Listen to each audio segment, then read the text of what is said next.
Olá, eu sou o professor de Sociologia Fábio Vieira Peixoto. Hoje nós vamos tratar a formação do pensamento sociológico no Brasil.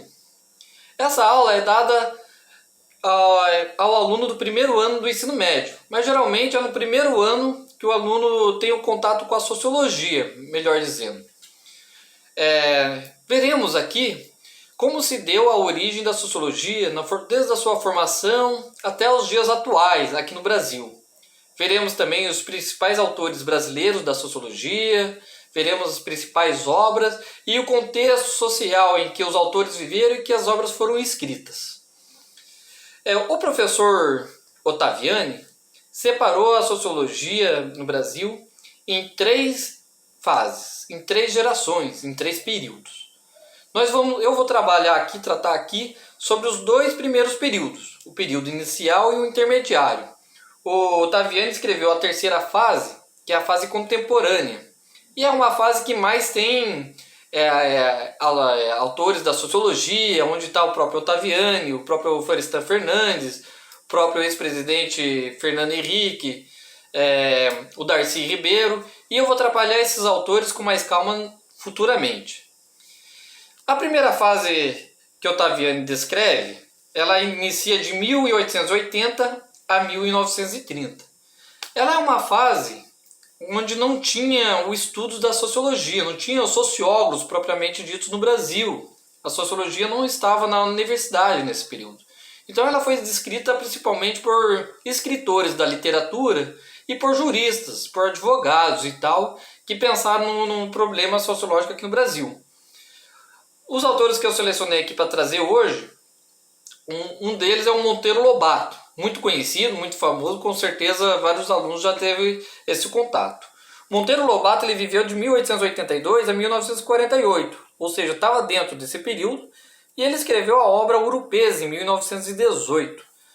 O que acontece no Brasil nesse período? É um período pós-proclamação da República, é um período após a abolição da escravatura, e os políticos da época pensavam na sua cabeça que para desenvolver a nação precisava embranquecer a população brasileira, que era composta majoritariamente, pela grande maioria, por índios e negros ex-escravizados, né? Então eles traziam cidadãos do Japão, traziam vários cidadãos da Europa para vir no Brasil para embranquecer a população. E o que o Monteiro Lobato diz na obra Urupês, lá no conto Urupês? Ele fala muito do caboclo. O caboclo é aquela figura, filho de um branco com um índio, ou filho de um branco com um ex-escravo, né? Que é um moreno, que puxa ali para um moreno e tal, que não se desenvolveu, ele não está rico.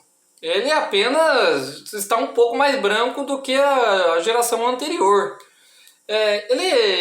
O Monteiro Lobato descreve o caboclo mais ou menos como a Juma na novela O Pantanal. Ele tem lá a sua tapera, a casa dele é de chão batido, né? Não é dono da tapera, não é dono da terra onde está. Quando o proprietário quer tomar as terras dele de volta, o caboclo simplesmente pega as coisas que ele pode carregar, uma linha dele, e vai para outro lugar. Não é o dono, não se desenvolveu ainda. E aí o Monteiro Lobato puxa, nas entrelinhas, o trabalho dele, que não basta só embranquecer a população. Precisa ter leitura, precisa ter educação, precisa ter trabalho para essa população e precisa ter salário, condições dignas, né, para evoluir uma nação, né? Outro autor importante dessa época também escritor, era o Euclides da Cunha. Euclides da Cunha viveu entre 1866 a 1909. Em 1902, ele escreveu a obra Os Sertões. O que acontece no Brasil nessa época? O Brasil era um momento de muitos conflitos, muitos atritos internos, pequenas guerras aqui, civis aqui, coisinha ali. E o Euclides da Cunha estava escrevendo sobre o Canudos. Canudos é um conflito que aconteceu no sertão do Brasil. É o seguinte, naquele momento o presidente republicano reuniu um exército para combater em Canudos e tomou uma surra. reuniu outro exército para combater com o Canudos e tomou a surra pela segunda vez. Qual que é a mentalidade do povo brasileiro nessa época? É que o nordestino tinha era formado por uma população mais fraca. O nordestino era por um povo menos desenvolvido, por condição que eles acreditavam que era por condição de raça e tal, né? E o Euclides da Cunha foi subindo até o sertão com a terceira tropa, escrevendo que realmente no sertão a galera passava fome, que realmente tinha muita seca, que realmente os gados eram magros e tal, né?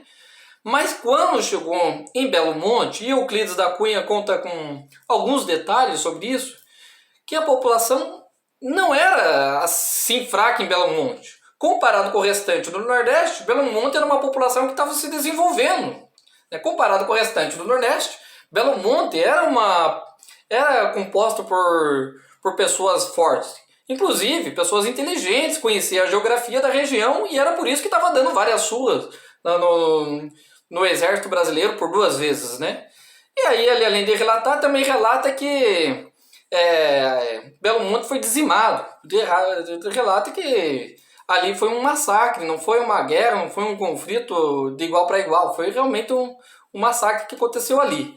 Por isso que essas obras, tanto de Os Sertões quanto Ouro-Pês, foram obras marcantes para a primeira fase da sociologia brasileira.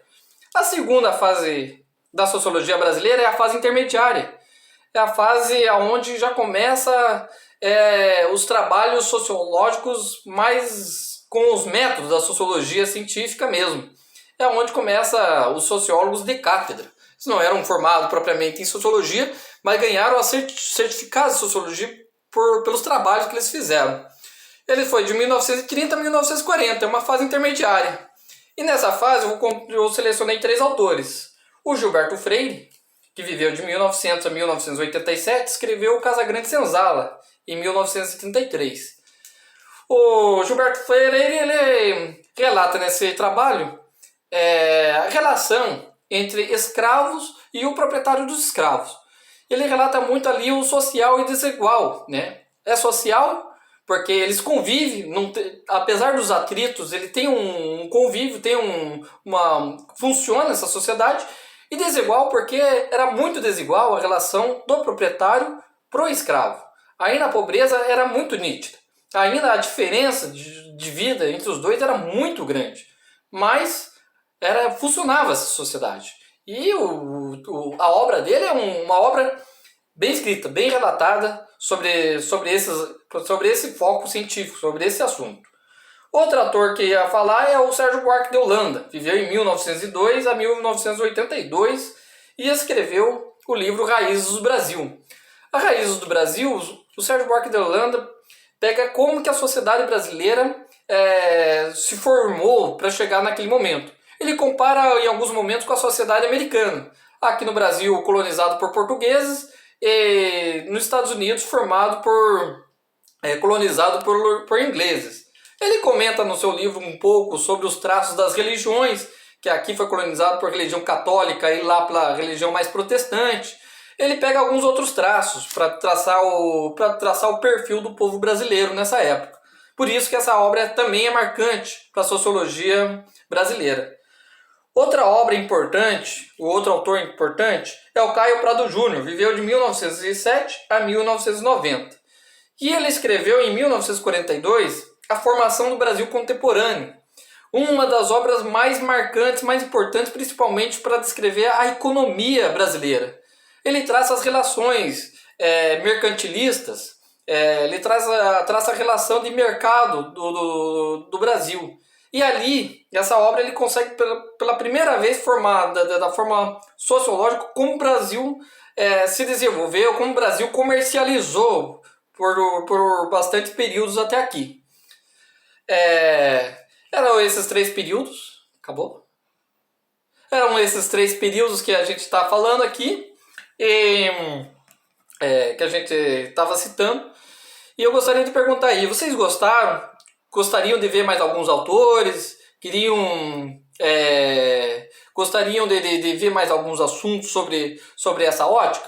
Gostaria que relatasse numa folha de caderno aí o autor que vocês mais gostaram, qual foi a obra que mais gostaram, qual foi o período da sociologia cristã, você era da primeira ou da segunda fase.